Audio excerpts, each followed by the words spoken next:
Hello my dear students, welcome back to the meritorious YouTube channel.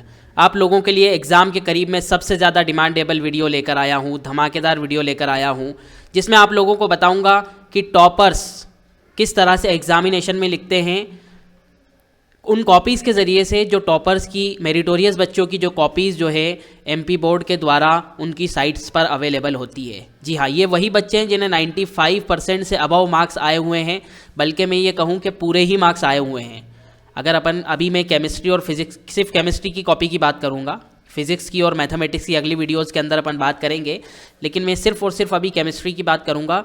Chemistry में किस तरह से लिखते हैं, किन किन बातों का हमें ध्यान रहना चाहिए, मैंने कुछ पॉइंट्स भी बनाए हैं। पूरी वीडियो को लास्ट तक देखना। कॉपी वाइज मैं बताऊंगा। हिंदी मीडियम की भी एक कॉपी है, 2 बच्चों की इंग्लिश मीडियम्स की कॉपी है, जिससे आपको पूरा अंदाज़ हो जाएगा कि हमें क्या क्या चीज़ों का ध्यान रखना चाहिए एग्जामिनेशन में, कॉपी के अंदर लिखने में, ताकि हमें पूरे के पूरे मार्क्स आएँ, मार्क्स ना कटे हमारे ज़रा भी।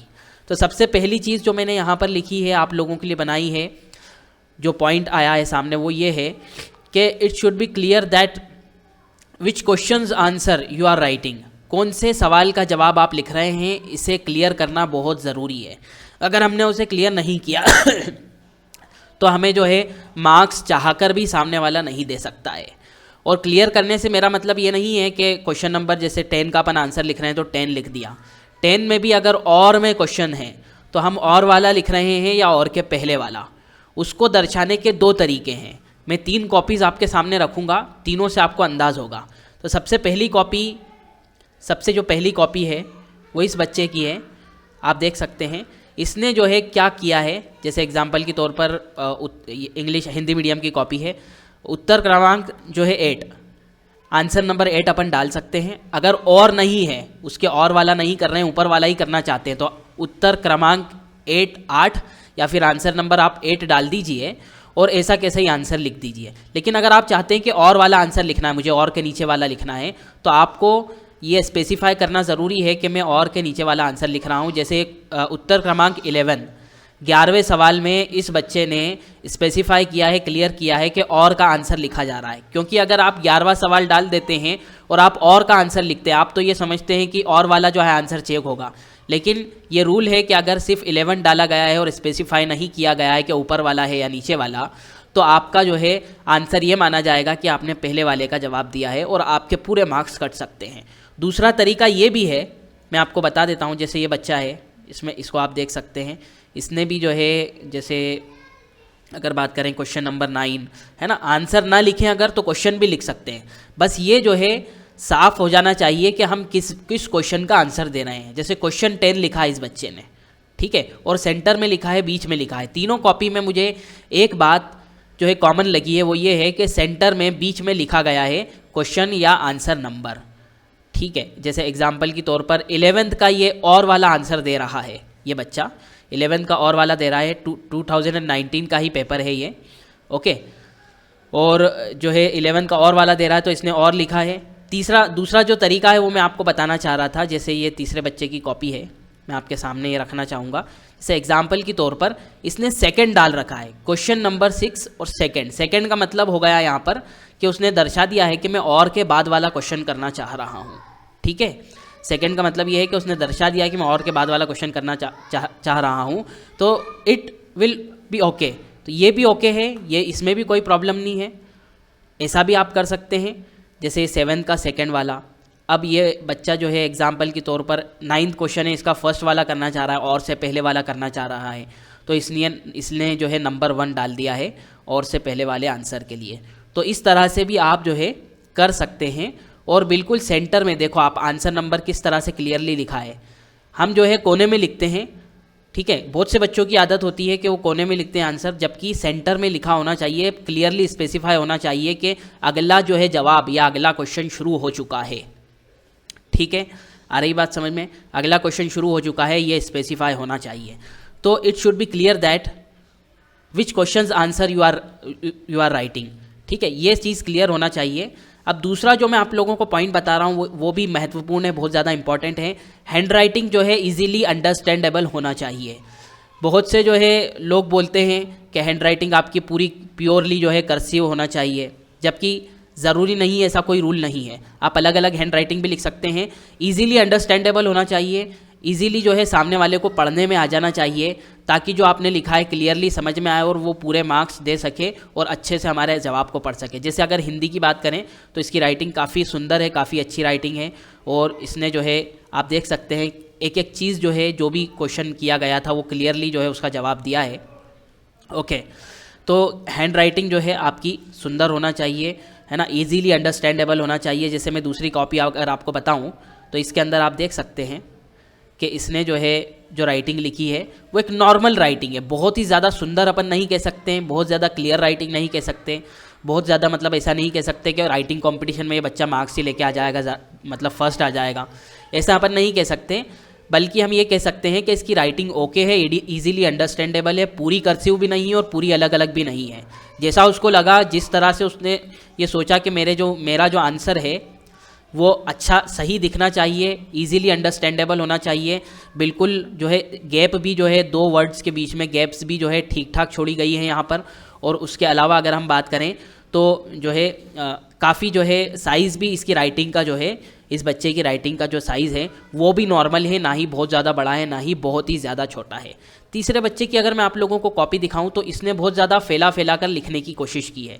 देखिए गैप्स देखिए आप, तो ज़्यादा गैप्स भी छोड़ेंगे तो भी इसमें कोई नुकसान नहीं है, ऐसा नहीं है कि मार्क्स कट जाएंगे गैप छोड़ने के, ऐसा कोई रूल नहीं होता है कॉपी में एग्ज़ाम के अंदर कि ज़्यादा गैप छोड़ने के मार्क्स कट जाएंगे। पूरी कॉपी आपकी है, पूरी आप इस्तेमाल कीजिए, बल्कि और कॉपी लीजिए। ओके, तो यहाँ पर देखिए जो सेंटेंस था उसने तो बगैर लाइन छोड़े लिखा है, उसके अलावा अगर कुछ सेपरेशन आ रहा है मान लो तो इसने लाइन को जो है छोड़ दिया है बीच में। गैप्स देखिए काफ़ी हद तक अच्छी गैप रखी है, इसकी जो राइटिंग है पहले वाले से थोड़ी छोटी है लेकिन ईजिली अंडरस्टैंडेबल है, कोई प्रॉब्लम वाली बात नहीं है। ओके, जैसा कि मैं पहले भी आप लोगों को बता चुका हूँ, पहले वाली वीडियोज़ के अंदर ये बात मैं क्लियर कर चुका हूँ, अभी भी मैं क्लियर करना चाहूँगा कि स्पेलिंग मिस्टेक्स का जो है ज़्यादा महत्व नहीं रहता है, बहुत ज़्यादा नहीं रहता है, थोड़े छोटे स्तर पर स्पेलिंग मिस्टेक्स चलती है केमिस्ट्री, फिज़िक्स और जो टेक्निकल सब्जेक्ट्स होते हैं उसके अंदर। मुझे यहाँ पर ये चीज़ देखने के लिए मिली, अगर मैं हिंदी मीडियम की बात करूँ तो मैं ढूंढ पाऊँगा तो मैं बताऊँगा यहाँ पर कि यहाँ पर कहा गया है, अगर मैं ढूंढ सकता हूँ तो मैं बताऊँगा, अगर मुझे नहीं मिला, जैसे एग्ज़ाम्पल की तौर पर मैं बात करूँ, ये यहाँ पर कोलोरस लॉ के नियम का परिभाषा लिख रखा है यहाँ पर, अगर आप देखें तो का लिखा हुआ जबकि की आना चाहिए, तो थोड़ी बहुत स्पेलिंग मिस्टेक चलती है। इजीली अंडरस्टैंडेबल होना चाहिए, समझ में आनी चाहिए हमारी राइटिंग, तो इसका कोई मार्क्स नहीं काटा गया है। हम इंग्लिश या हिंदी का पेपर नहीं दे रहे हैं या कोई लैंग्वेज सब्जेक्ट का नहीं दे रहे हैं जिसमें आपकी जो है एक एक मात्रा की या स्पेलिंग मिस्टेक जो है चेक की जाएगी। इस बात को आप अच्छे से क्लियर रख लीजिए। अगली बात अगर मैं आप लोगों को बताऊँ तो अगला जो पॉइंट है वो भी बहुत ही ज़्यादा इंपॉर्टेंट महत्वपूर्ण है, वो ये है you can cross cut undesired answer. अगर आपको ऐसा लगता है कि मैंने जो आंसर लिखा है उससे मैं सेटिस्फाई नहीं हूँ, दूसरा लिखना है या और वाला लिखना था, तो उस आंसर को आप काट सकते हैं।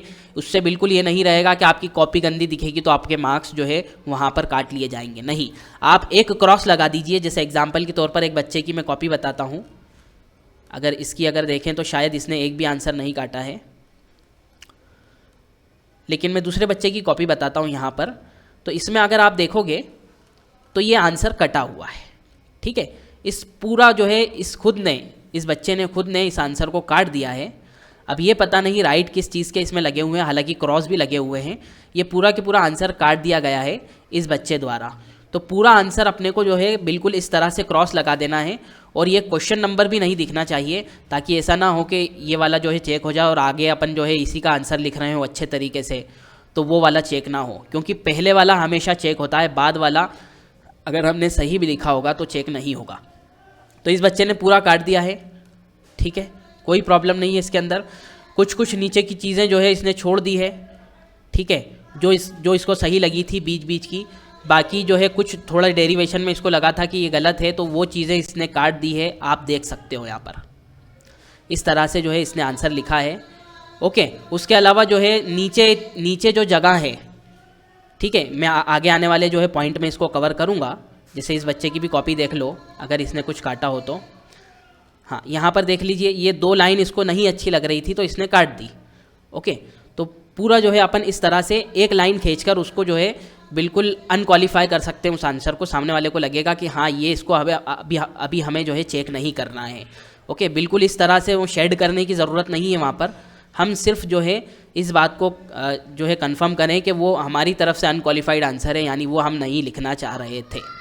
उसके अलावा अगर हम बात करें तो ये अनडिज़ायर्ड स्पेस जो है इसको काट दिया गया है।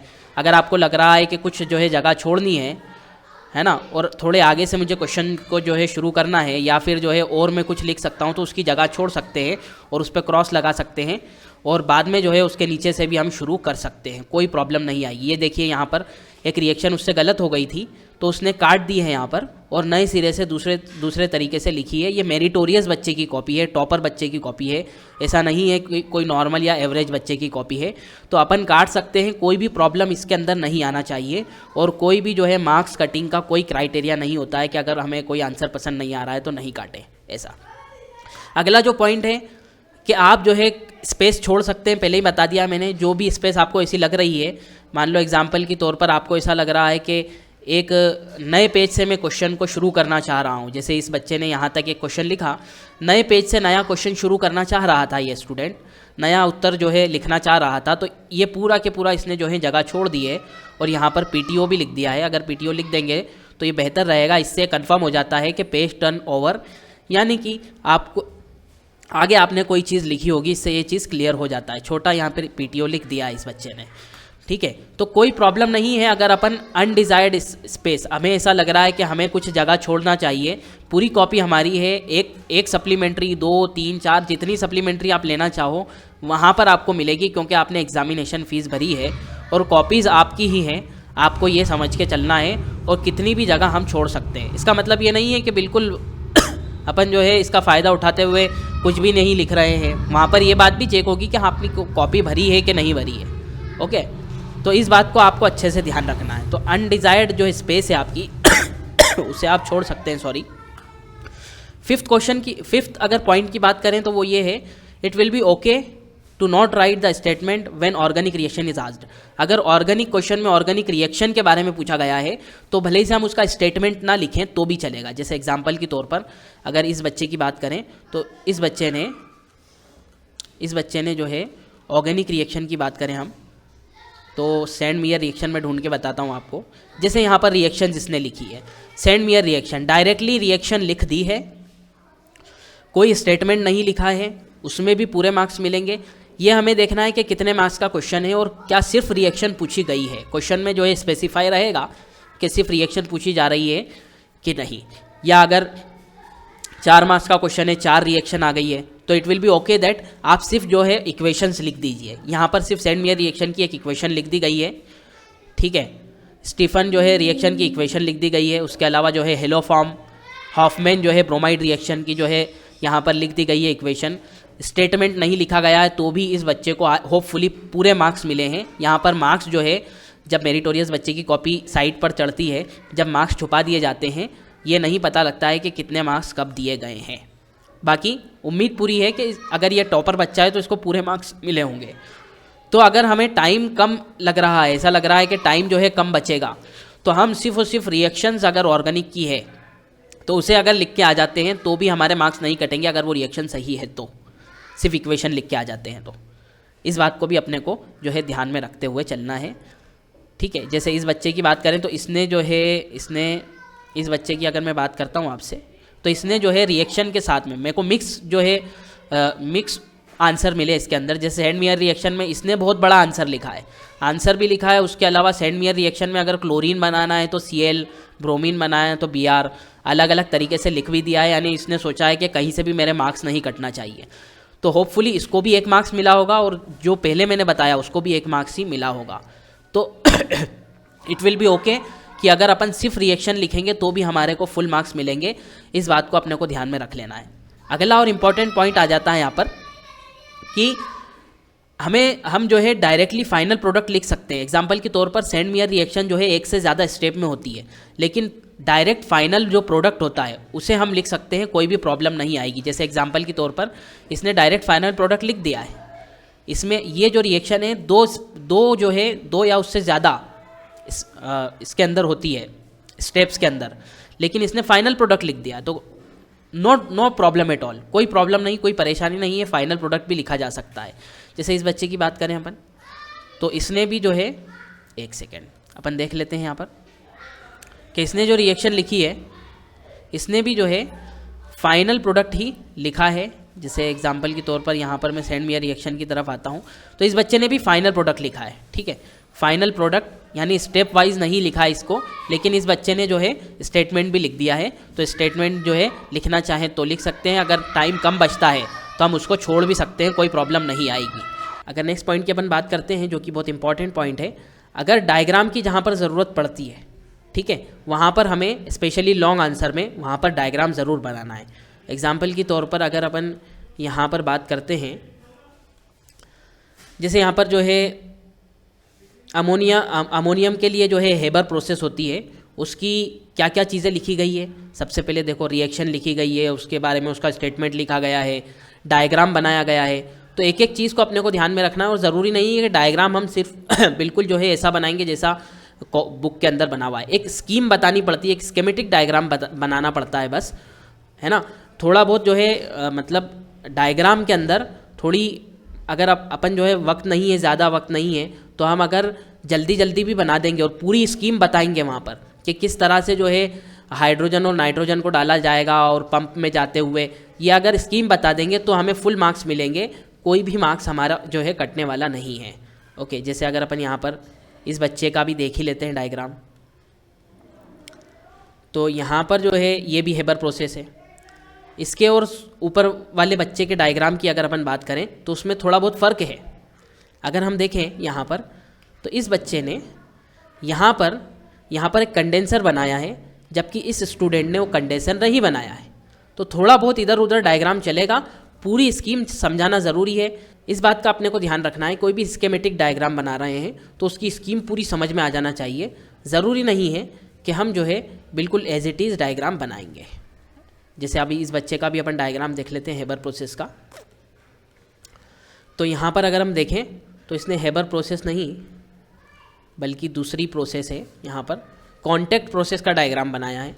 तो यहाँ पर भी देखो आप कॉन्टैक्ट प्रोसेस का डायग्राम बनाया है, नीट एंड क्लीन डायग्राम है, कोई प्रॉब्लम नहीं है।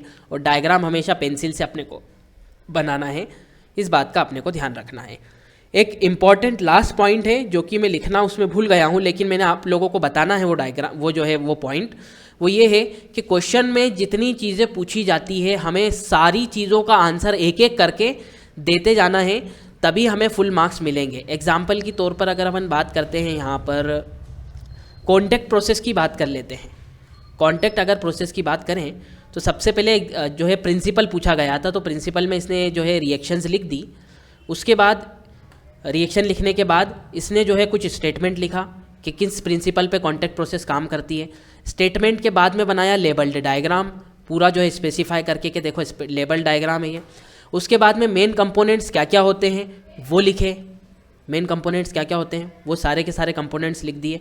तो जितनी चीज़ें जो है क्वेश्चन में पूछी जाती है वो पूरी के पूरी चीज़ें अपने को जो है एग्जामिनेशन कॉपी के अंदर, आंसर कॉपी के अंदर लिखना ज़रूरी है, वरना जो है हमारे मार्क्स कट जाएंगे। जो चीज़ें पूछी गई अगर हम वो आंसर नहीं देंगे, जैसे यहाँ पर भी अपन बात करें तो जो है हेबर प्रोसेस की अगर बात करें तो सबसे पहले इसने प्रिंसिपल लिख दिया, उसके बाद रिएक्शन लिख दी, रिएक्शन के बाद में जो है इसने डायग्राम बना दिया, डायग्राम के बाद में जो है विधि यानी कि पूरी मेथड लिखी है इसने, इस बच्चे ने। ओके, तो जो जो पूछा जा रहा है क्वेश्चन में, कई बार क्या होता है क्वेश्चन में 4 चीज़ें पूछी जाती है और हम जो है याद करके जाते हैं 2, क्योंकि हमने वही याद की है, और हम कहते हैं कि हमें पूरे मार्क्स मिलने वाले हैं, जबकि ऐसा नहीं होता है। पूरे मार्क्स जब भी मिलेंगे जब क्वेश्चन के एक एक पूछी गई चीज़ का आंसर आप आंसर कॉपी के अंदर देंगे। होपफुली ये वीडियो आपको पसंद आया होगा, अपने फ्रेंड्स तक ज़रूर शेयर कीजिए इसको, और आपका कोई भी डाउट हो कॉपी में लिखने से रिगार्डिंग तो आप कमेंट में ज़रूर बताइए। नेक्स्ट आने वाली वीडियोज़ के अंदर हम उसको ज़रूर कवर करेंगे। Thanks for watching for this video.